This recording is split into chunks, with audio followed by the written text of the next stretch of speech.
Koko Prabu priksa menapa mboten? Lah yo, sing akeh-akeh diasap ngono mung karek balung tok. Sing akeh-akeh ngono. Lah kok malah ku malih wujude bedene ra ilok-ilok. Lah nggih kados ngaturna gambaranipun tiyang murka.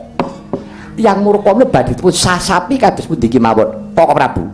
Tundhanipun badhe ical wujudipun menika mangke badhe dados saya ageng. Saya ageng. Mbledhos sisan. Ayo. Ora iso kowe arep mateni aku. Werkudara nek iso mateni aku. Wong bregas tenan. Ayo aku iso mati yen bareng karo katresnanku.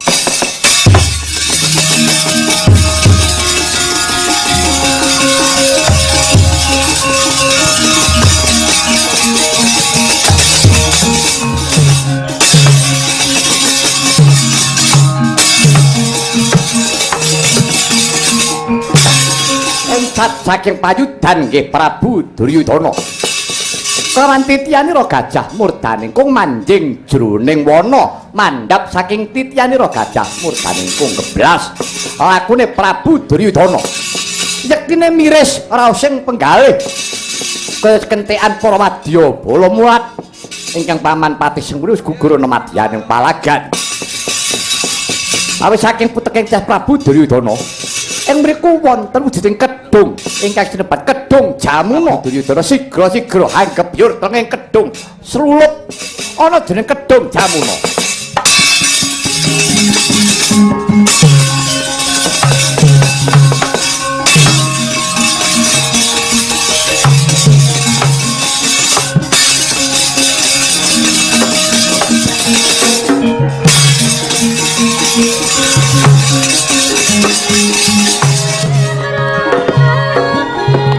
Sungapaning Bengawan Bagiratri ing mriku wonten pesanggrahan ingkang sinebat pesanggrahan Cemara Sewu ya Grojogan Sewu. Lah sinten to ingkang kepati Brata matirta wonten ing mriku tuhu punika Narendra Gungnata Mandura Maha Prabu Sri Baladewa Yaka Krasana Masi Jaladara kadhep kawan ingkang putra pulunan putra Dwarawati satriya tambak mas ingkang kekasih Raden Setyaka apa to darunane Sang Prabu Baladewa Tarak Brata matirta wonten sungapaning Bagiratri karana Sang Prabu Baladewa kesingku dening dewaning bumi rikala lampahan Kresna gugah. Kalamonto Sang Prabu Baladewa kinen anebus marang dosa kalepatane kinen nglampahi matirta tekse kungkum wonten sungapaning Bengawan Bagiratri teka kaya ta mangkono panglucutaning Mardaya ing dereng kawilujeneng pisan.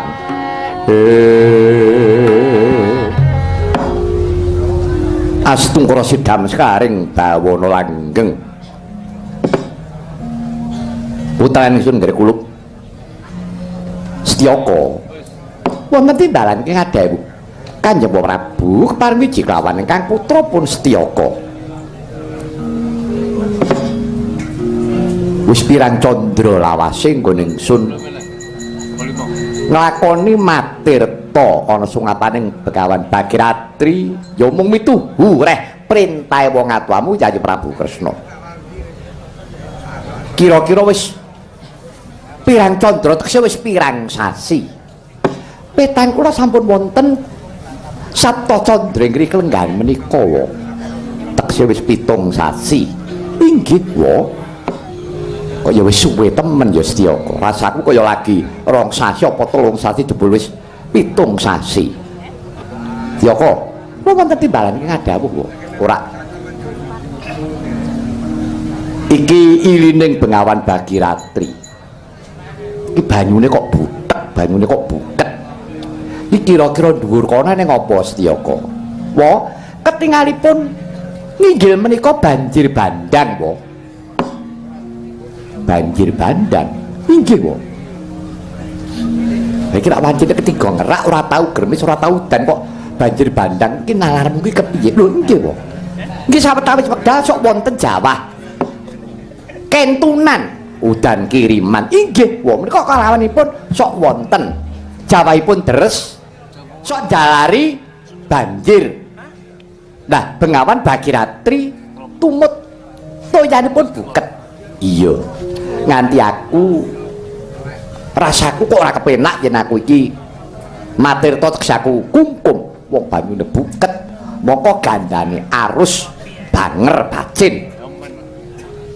Inggih iya mestinipun saking agenging banjir menika ngantos damel kapitunan menika campur kalian Siti ing sampun dangu mboten kenging toya.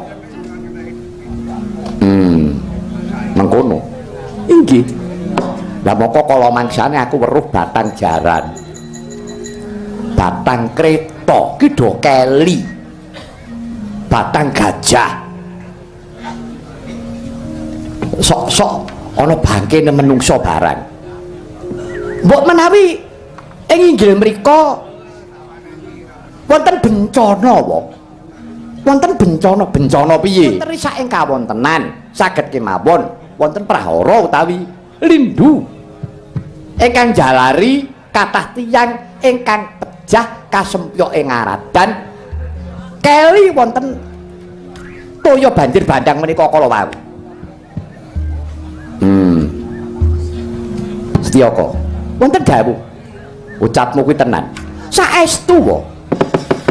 Setyaka wonten dawuh wae. Setyaka wonten dawuh wae. Kowe kuwi anake wong pinter. Kowe kuwi anake Prabu Kresna bapakmu ki titising Wisnu. Titising Canggang Bathara Wisnu bapakmu ki wong kajen keringan. Sapa to sing ora ngerti Kresna? Kok anak-anak dadi gento kaya dapurmu kuwi. Ayo, kowe ngapusi karo pakmu apa ora? Ngapusi aku ora kowe. Anggepmu aku ku mbok anggap ora ngerti ngono to. Kuwi banyu banjir kuwi banjir getih, iline getih wis dumadi Baratayuda Jaya Binangun. Lah kowe bisa matur bisa ngucap yen banjir bandang balik watu. Kono udan deres. Deres dasmu ngono piye? Ayo muni yo. Aja kriyak-kriyip mripatmu kowe. Apa mbok anggap aku ki ora ngerti? Mongko kowe iki rak dikongkon karo bapakmu. Nggonku topo iki aku kon ngenteni mekare kembang trate. Ya ngono apa ora? Inggih, Po. Layak to perang-perang saja kembang trate kok ora megar. Jebul pucuke mbok taleni bolah ngono ki. Nalarmu ki piye? Pamrihmu apa? Ayo Wangsulan. Surat cetha kowe. Kowe nyepeleki karo pakmu Mandura. Iya, kowe nyepeleki karo aku. Aku bela aja ngerti Baratayuda Jaya Binangun ngono. Njaluk pecah dak semua piye?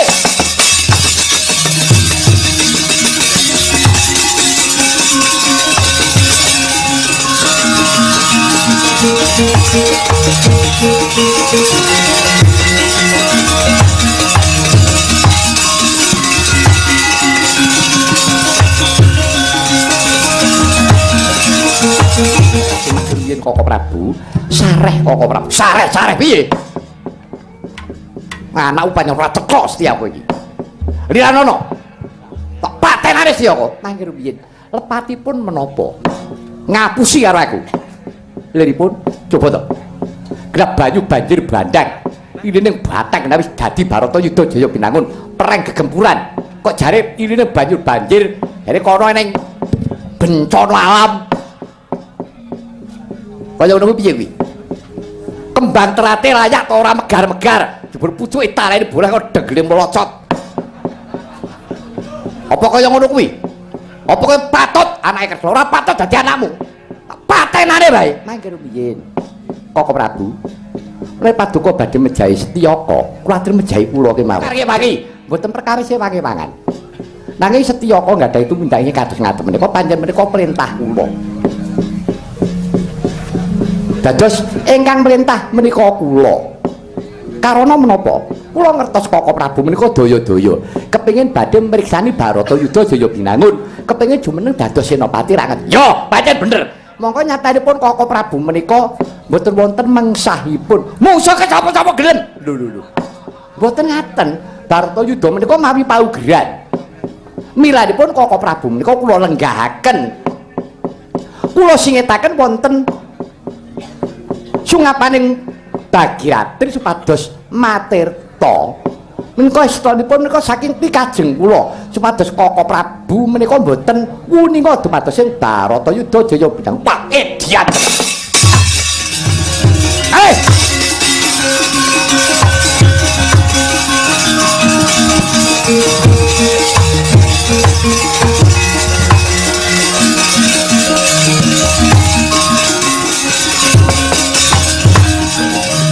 Atus pun Kakang ki piye jadi? Apa ora kelakon?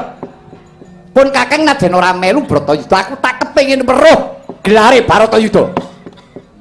Nggih, Koko Prabu. Menika sampun dumados Baratayuda Jaya Binangun. Wis dadi perang gempuran. Sampun Koko Prabu.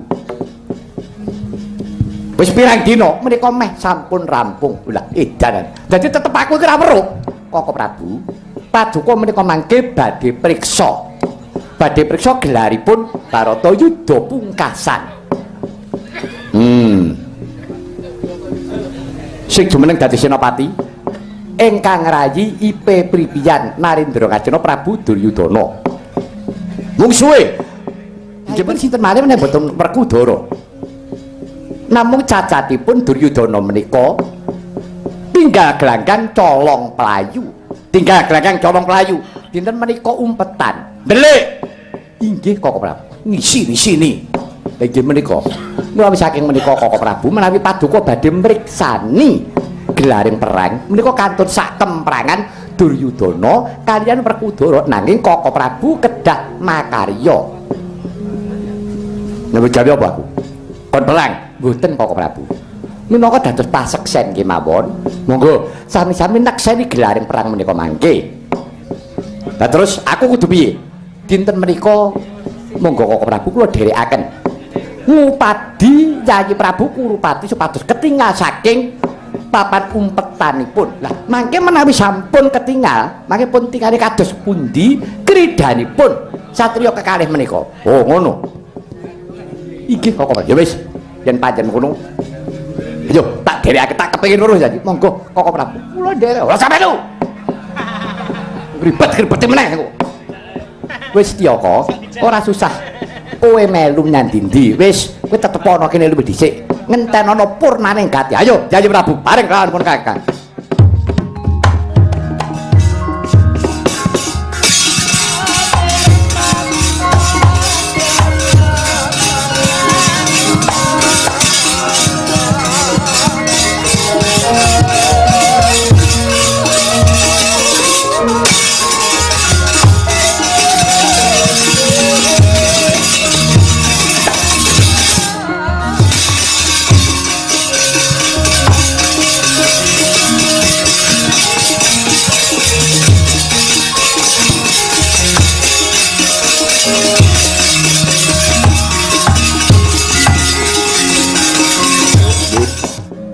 Wis entuk sisik melik pun. Empun. Wis tenan, empun. Sisik melik bapak. Lah nggih kula rak pun dawuhi, etruk mirang nilinga mbok enek, mbok menawa yen eneng kahanan sing wigati sing nyolowati. Yo. Wis ana barang sing nyolowati sampun. Kowe weruh apa? Wau kula mlebet wana kula nderekke Ndara Werkudara. Yo. Ketingalipun wonten gajah. Gajah enten mriku. Lho nek ngalas ki gajah ki rak ya wis lumrah lho mengke riyen. Gajah alasan kalih gajah klangenaning ratu utawa titihaning ratu niku beda. Oh ngono. Heeh. Anu nggih. Enten bentene. Bedane iki nek gajah alasan nggih, keneng napa kok gajah kok sandangane komplit. Lho, ngangge lapak ngen geger nika telaline dibongsong. Gitu. Aku gontok komplit lah. Yo. Yo. Nek kira-kira sak ngertimu, nek sak enget kula. Ketingale niku titihane Narendra Ngastina Prabu Duryudana undang gajah murdaning kung. Petruk. Gajah Murdaningkung kuwi tunggalane Gajah Puspatenta biyen. Nggih. Ngaten. Lagi tunggile niku to. Lah pun, kira-kira gitu sak kiwa tengene mriku niku. Lah Prabu Duryudana niku lek delik enten pundi ra mboten cetha kula mboten ngerti. Iya. Kok Prabu? Piye? Monggo Kok Prabu nyaketi. Nggih menika papanipun Gajah Murdaningkung. Nyun pangapunten Kok Prabu mangke kula atur ngendika sura. Nimbali lawan ingkang rayi pun Kurupati supados ketingal menawi Kok Prabu menika wonten. Oh ngono. Inggih kula pitados. Menawi mireng pangandikanipun Kok Prabu tamtu jumedhul. Ya, yen panjenengan ayo. Truk, Dun. Duduh kalau di papat dulu Gajah. Menika. Nggih, kula dereki.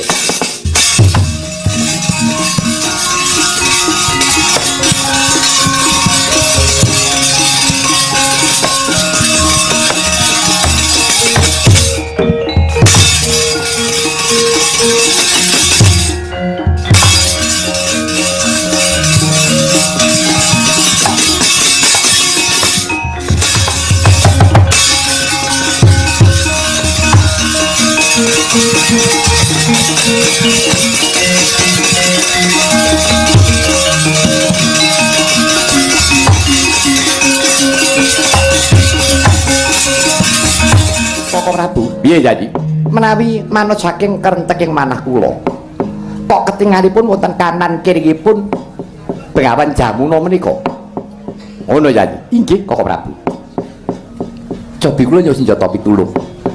Kok Prabu kula aturi nimbali ingkang sura.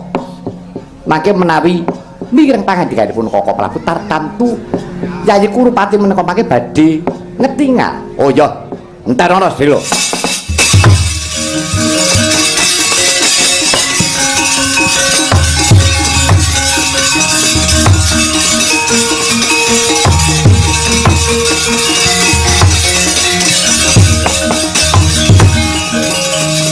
Yayi Prabu.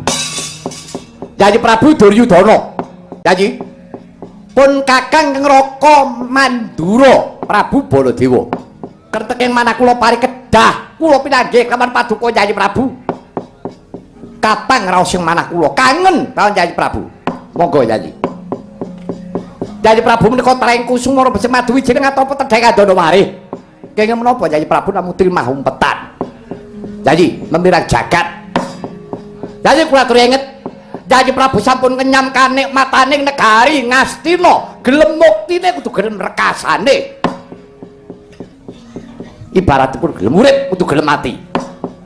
Nggih menapa Yayi Prabu umpetan? Kapribadening satriya wonten pundi?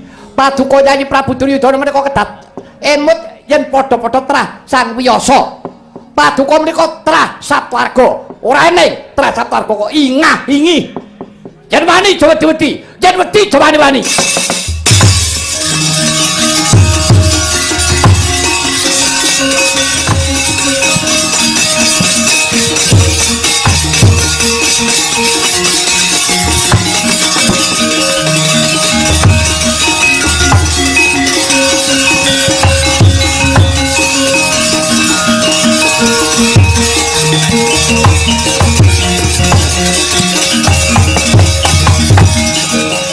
Semban kula Kok Prabu. Paduka Kanjeng Kok Prabu cetha menawi tega kaliyan kula. Kok Prabu. Sumono pejah gesang kula ngasta Paduka Kanjeng Kok Prabu.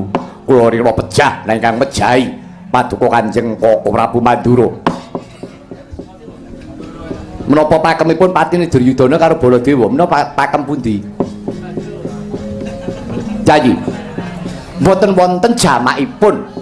Ratu kok mung pasrah glundung semprong nyo aku patenana. Mboten wonten. Kula aturi menggalih. Kula aturi metang ingkang jangkep. Paduka menika sampun dangu anggen paduka jumeneng ratu wonten negari Ngastina. Sinulidan sagunging para kawula dasih. Para kadang sata Kurawa sakmangke tumpes tapis tanpa tabet tegese Kurawa entek. Kok Yayi Prabu namung trimah umpetan tegese ndelik. Lah lajeng jiwa kacateyan paduka wonten pundi Yayi?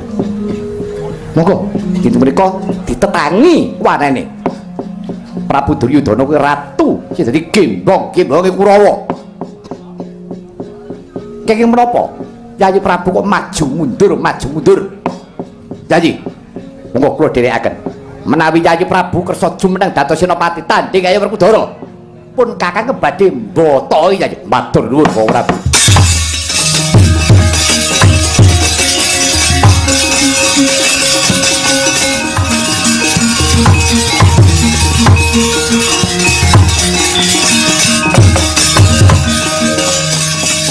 Aturaken kenging panuwun ingkang tanpa upami Koko Prabu kersa mbotohi kaliyan kula. Namung sampun klentah-klentu Yayi. Wong mbotohi menika mboten nama kok kula menika ngrencangi dodo bau, kula ngrencangi Bantayuda ngewangi perang. Mboten. Menika tanggung jawab panjenengan. Tegesipun mbotohi menika kula mbombong raos paduka. Mbombong atine Prabu Duryudana. Monggo kudu gregah, kudu wani sampeyan karo Werkudara. Apa ta Werkudara iki? Sepinten kegiatanipun Werkudara? Menapa badhe menang kaliyan paduka kan Yayi Prabu? Ngaten. Iya. Mesti kula saged ungguli ngayuda. Mesti menang. Namung paduka Yayi Prabu sing temadang gawe lahir batin kanthi niat kang tulus. Aku iki ratu. Aku iki dadi gegunungane wong Astina. Gembonge Kurawa. Aku kudu iso mateni karo Werkudara. Ngaten Yayi. Ingah-ingih, ingkras-ingkris. Apa kuwi? Nggih, matur nuwun. Badhe kula istirahaken dawa paduka Kanjeng Koko Prabu. Wah, dimenika kula dherekaken. Goleki Werkudara ning ndi?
Aja gembira gedhe ndasmu Werkudara.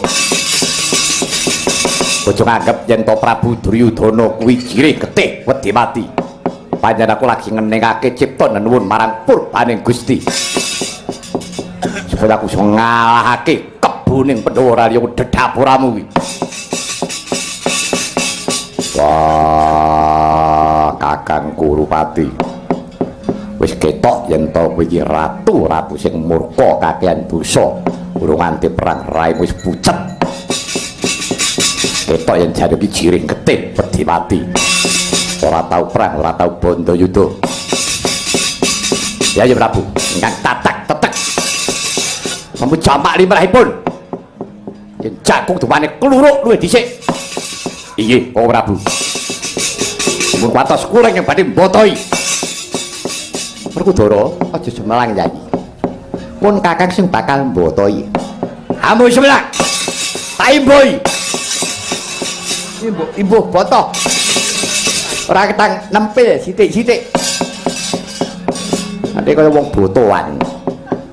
Koko Prabu, piye?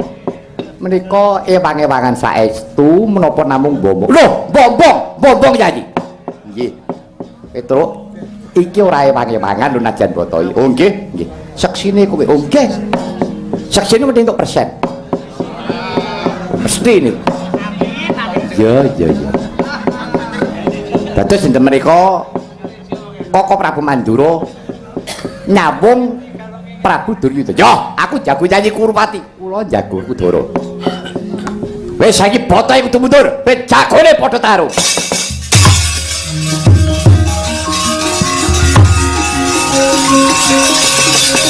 Thank you. Udah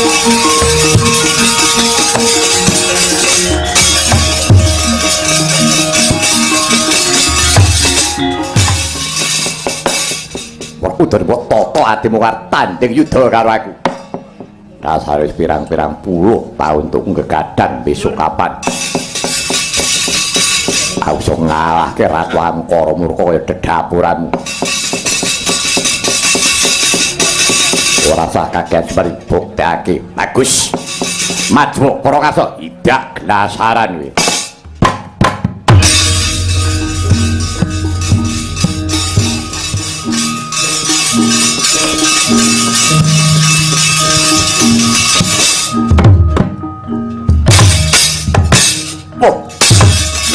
Wah.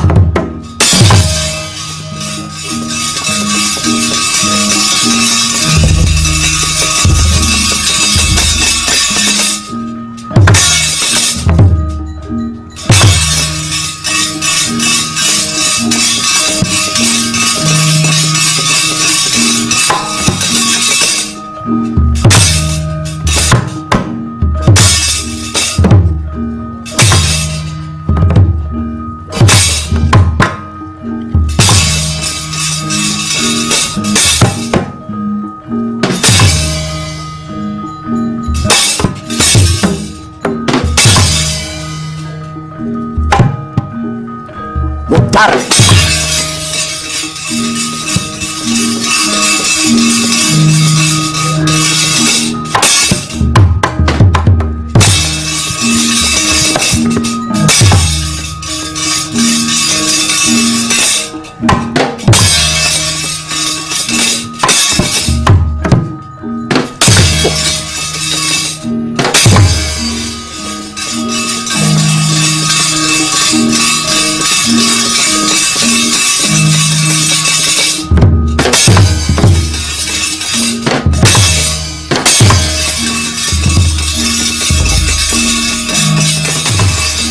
Ayo ngadeg.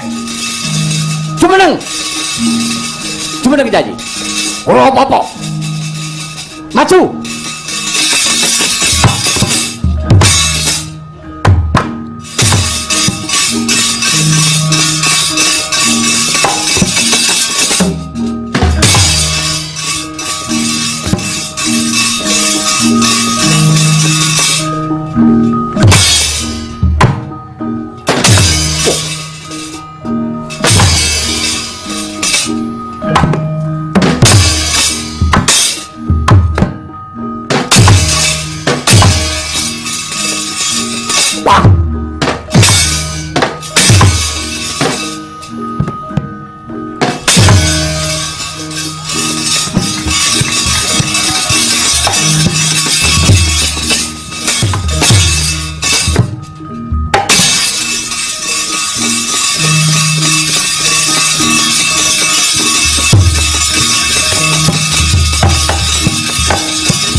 Wah.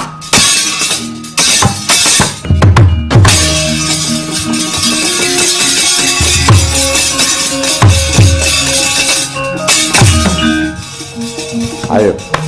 Pamparara Gada Kyai Singa Barong. Pamparara Gada Rujak. Oh. Ucar macir bolomu. Wah.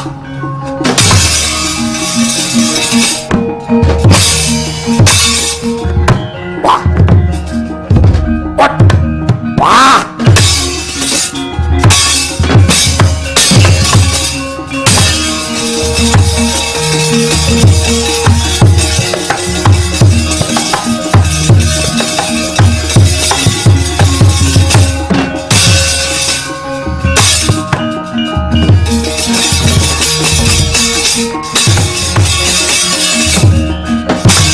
Wah. Wah, ya.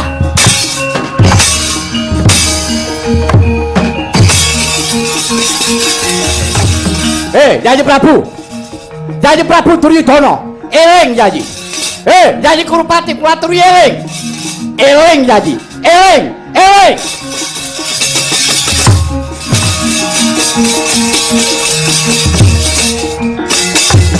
Kadarita rikala semana Prabu Duryudana kaya antuk sasmita saking Prabu Baladewa. Pangandikane ora Prabu Baladewa, eling Nyai Prabu, eling. Gragap Prabu Duryudana enget kalamunta. Pengapesane Werkudara mapan ana ing pilingan. Kunang pusaka Gada Singa baro kasabetangen kenging pilinganira Sang Bratasena. Dawah kalenggak Werkudara.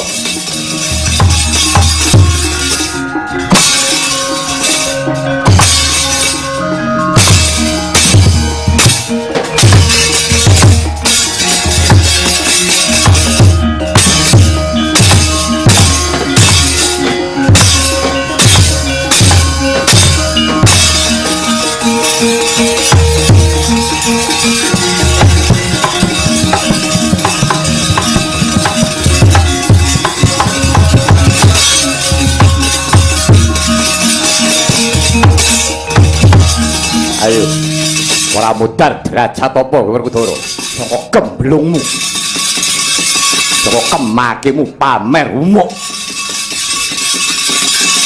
Kowe jarene satriya kang pranyata dadi kembanging senopati dibuktine ketiban gadaku Yai Singa Barong tanpa daya.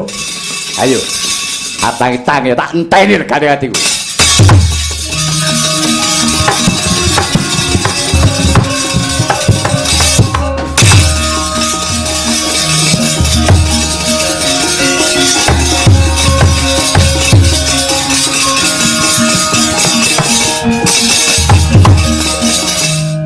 Dadah. Wong kaya ngono kok jare ora wangi-wangan tenan. Ya, ya. Petro. Petro, Dun. Sawangen daramu Werkudara iki. Lho, enten apa niki? Kantaka. Kantaka niku semaputan. Den ampun kaya ngeten niku Den. Ndara aku atur anget. Lah. Sampeyan ku jagake buta. Jagake wong pirang-pirang. Oh, lah. Den, ampun gawe tratape anu napa para rombongan. Monggo Den Allah. Iki kepiye Tru Ndara Werkudara? Lah ya kuwi kok. Kepiye iki mau kena ngapa? Aku yo ora ngerti. Lah pripun to Den? Kula dirianget nggih Ndara.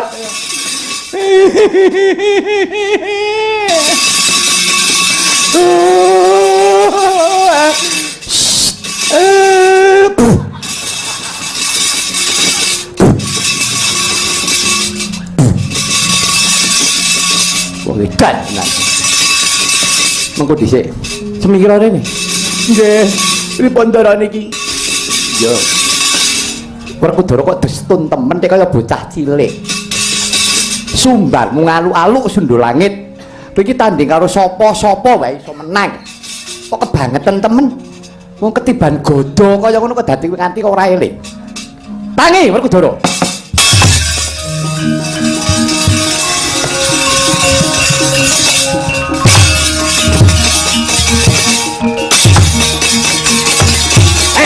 Ayo. Menujak aku nah. Metu kono.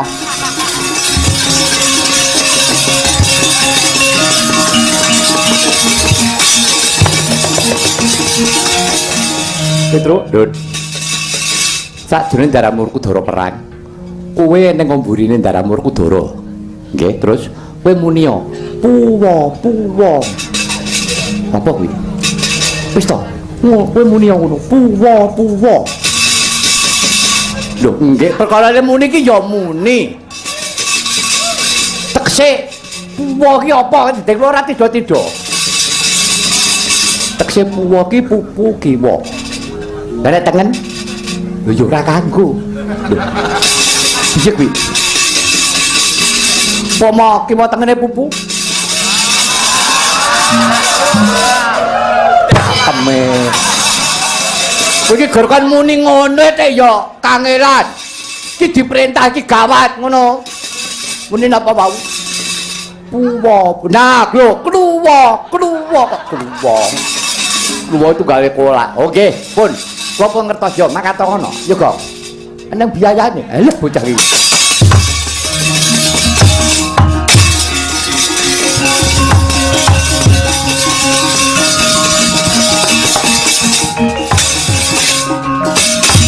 Wah. Cek diayomi karo demit. Diayomi karo Gandarwa. Obatan. Yen kowe urung mati aku mau mati. Wah, itu karpet. Oh. Wah.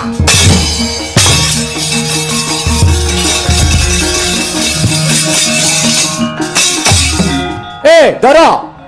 Buwa. Buwa.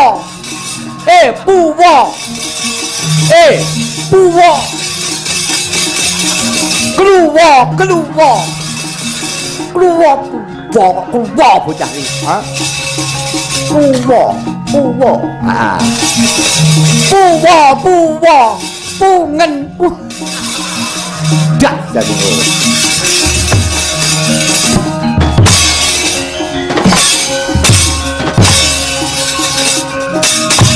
Kacarita Yan Bima Sirna sareng midhanget ucape iki Lurah Petruk.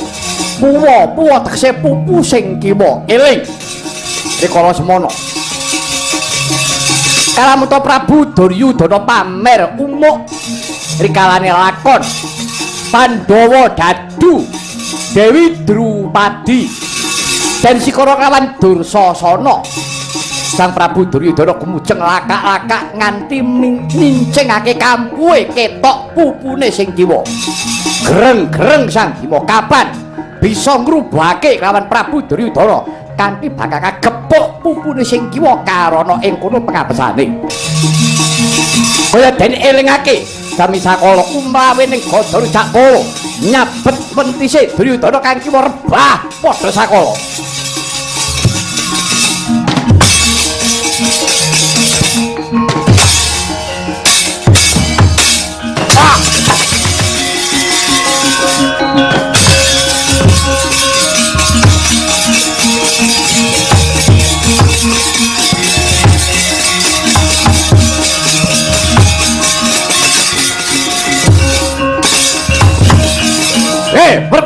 Werkudara. Kowe kuwi satriya taengku semua kena apa tandangmu kaya wong wuraan. Kena apa kowe nyabet pupune Nyai Duryudana. Werkudara, aja tanding Duryudana bawa dewa musuh.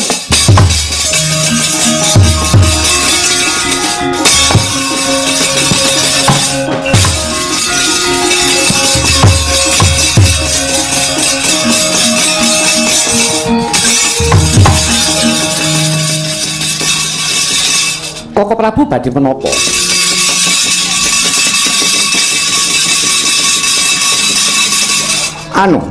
Iki pusakaku pirang-pirang dina. Iki ora tak isis. Nganti kangen jadi. Nganti kangen rasaku. Wah.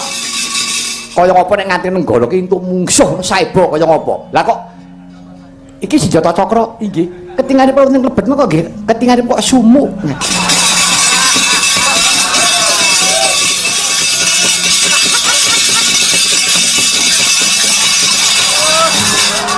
Asu iki apa kuwi?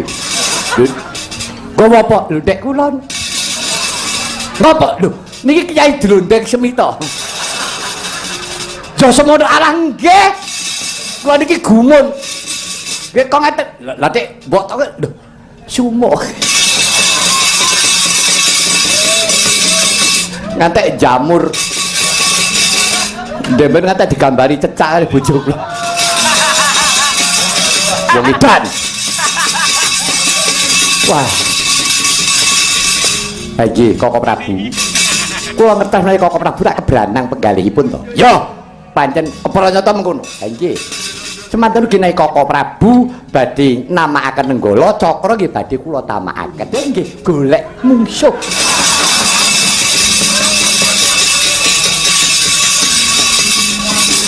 Nanging pusakaku kuwi Mungsuh kowe milih. Semanten iki cakra menika inggih mengsahipun milih. Nek niki sak-sake purana. Sak olahe pun. Ora. Iki mau janjane aku ngerti. Kak cangkeme Petruk mau to. Lah kula, ayo. Kowe mau muni apa? Kowe puwa tekse pupu kiwa. Pengapesane Duryudana ning pupu kiwa. Ayo. Kowe muni ngono ora?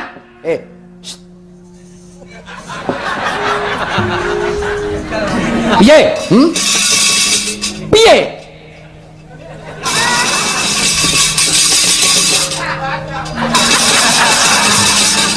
Wong edan ngopo kowe? Blok Cita sing aken mriki. Iki lho sing ngakon adimu iki lho.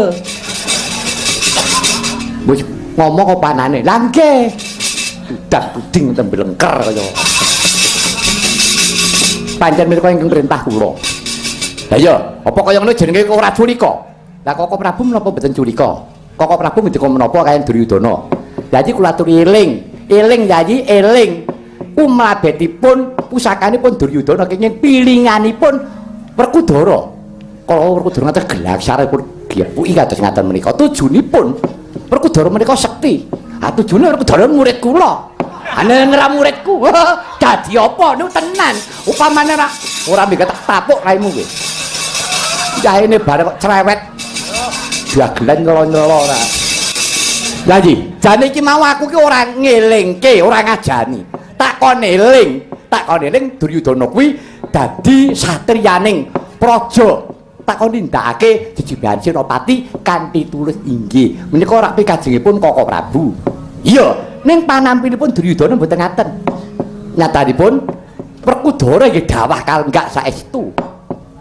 Wah, tobat. Atus piye Koko Prabu? Wohing karma. Kita karma pala ingkang kedah kaundhuh dening Prabu Duryudana iki kados ngaten menika. Wah, nek tandange Werkudara nek kejeme kaya ngono ngatek Duryudana diasap kaya ngono kae Koko Prabu. Duryudana nggih nate ngasap tiyang. Lho, sapa? Lho, rumiyin nak wonten pandhita Tapa Bisu. Pepara Begawan Mitreya. Apa wonten klebetipun wana Kamiyaka Tapa Bisu. Ora rembugan. Pun tak ngerti kan Duryudana. Kowe weruh apa ora ndelik para Pandhawa ning endi? Lah mriku Tapa Bisu ra kendel kemawon. Anggep aku Prabu Duryudana takono meneng wae. Tak asap padas raimu pun asap padas. Nggih mboten sambat Mitreya. Wong pancen Tapa Bisu. Ngantos dumugi pejah. Ngantos Mitreya ya titenana Duryudana aku trima. Besok matimu ya kaya aku iki. Lah iki sampe wae karma ya. Inggih Koko Prabu. Monggo pun tingali kemawon.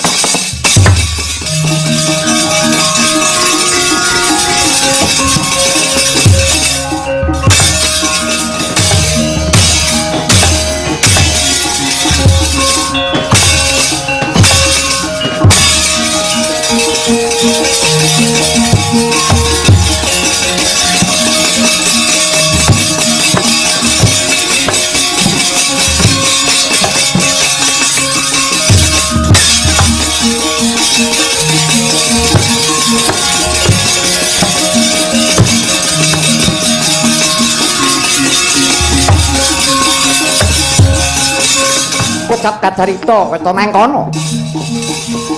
Bendune Sang Werkudara marang Prabu Duryudana. Masan tan pojo-pojo kalamun to mengsah kaliyan manungsa kaya mungsuh dening kewan. Prabu Duryudana ngantos denasap gada rujak ngajeng wingking kanan kiring. Nanging Prabu Duryudana ora saya entek daginge. Saya ageng ilang sipating Duryudana nganti wujud kaya buta.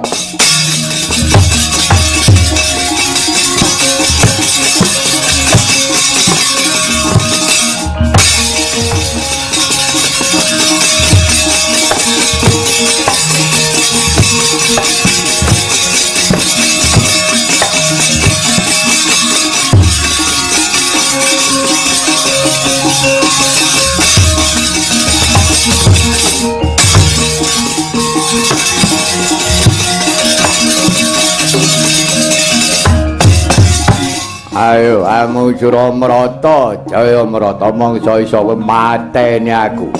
Ketoken budimu, entekno keringetmu. Ora-orane kowe iso menang karo aku. Ayo. Yen perlu kroyokan lekane atiku.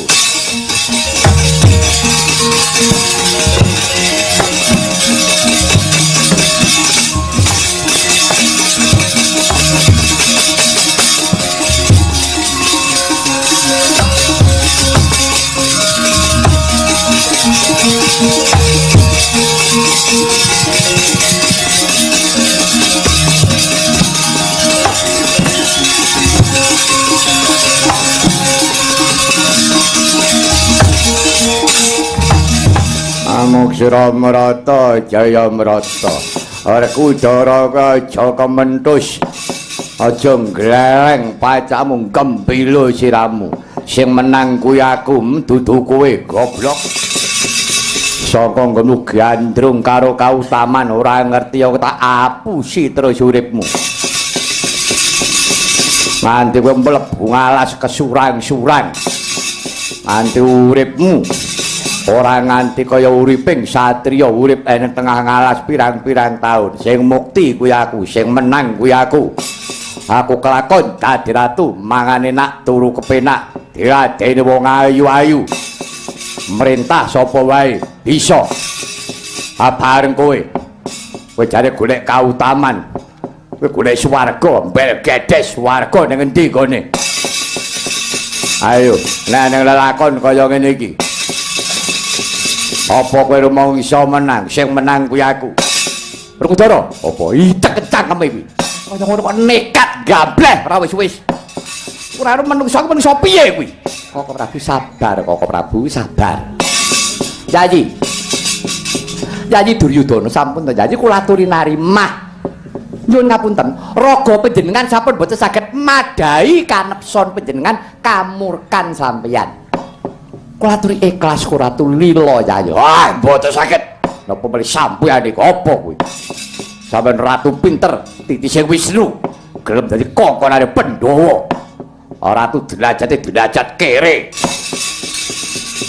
semua dari kongkonan ratu rawibawa ratu kemeladean ora nemplek karo wong liya ora iso mukti ratu cap apa kowe cap nenggala gendeng nenggala matamu kuwi suwe-suwe kok meropok aku kaya ngono kok nekat ngene kok elek men kowe ngono kok dadi biyantu bel gedes apa ratu mencela-mencetuk tepat wong ngono iki sampun sabar iki apa to ya Koko Prabu priksa menapa mboten lha yo sing akeh-akeh diasap ngono mung karek balung tok sing akeh-akeh ngono lha kok malah ku malih wujute bedene ra elok-elok lha nggih kados ngaturna gambaranipun tiyang murka menika badhe dipun sasapi kados pundi iki mawon Koko Prabu tundhanipun badhe ical wujudipun menika mangke badhe dados saya ageng mbledhos sisan ayo ora iso kowe arep mateni aku Werkudara nek iso mateni aku wong bregas tenan ayo aku iso mati yen bareng karo katresnanku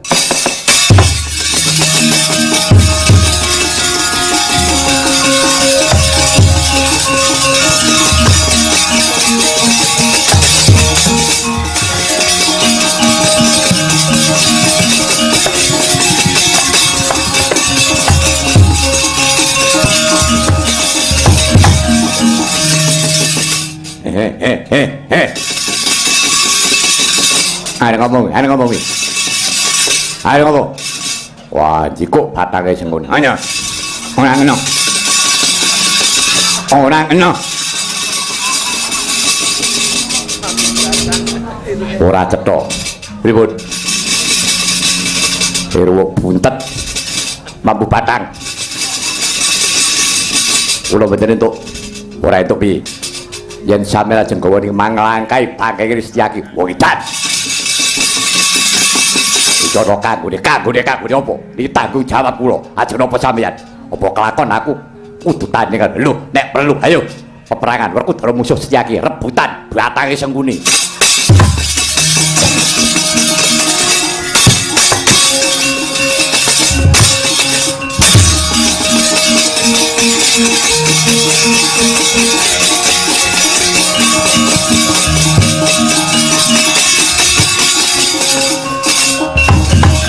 Werkudara. Apa?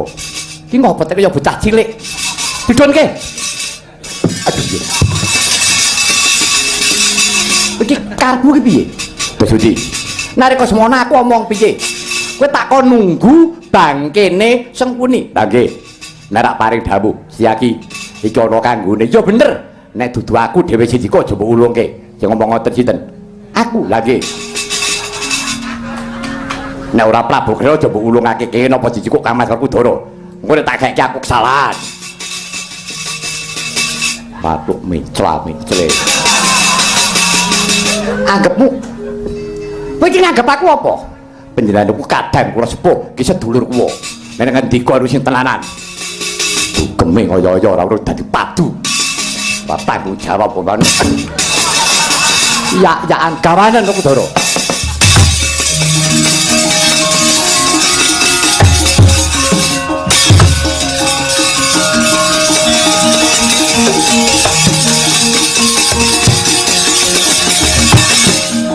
Jadi Duryudana, Run. Nggih, sampun waspatos sing penggalih. Jadi dinten menika kula padosaken katresnan panjenengan. Nggih, mang beto mriki kula untali bareng kali kula mati. Oh nggih, Werkudara cedhakno rene.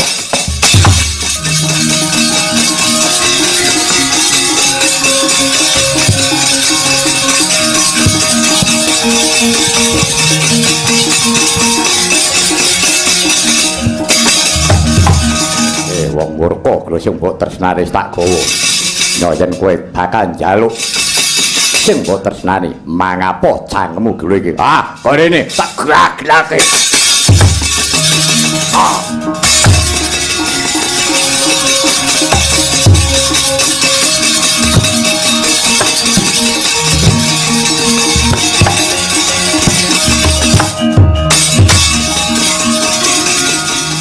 Kok Prabu?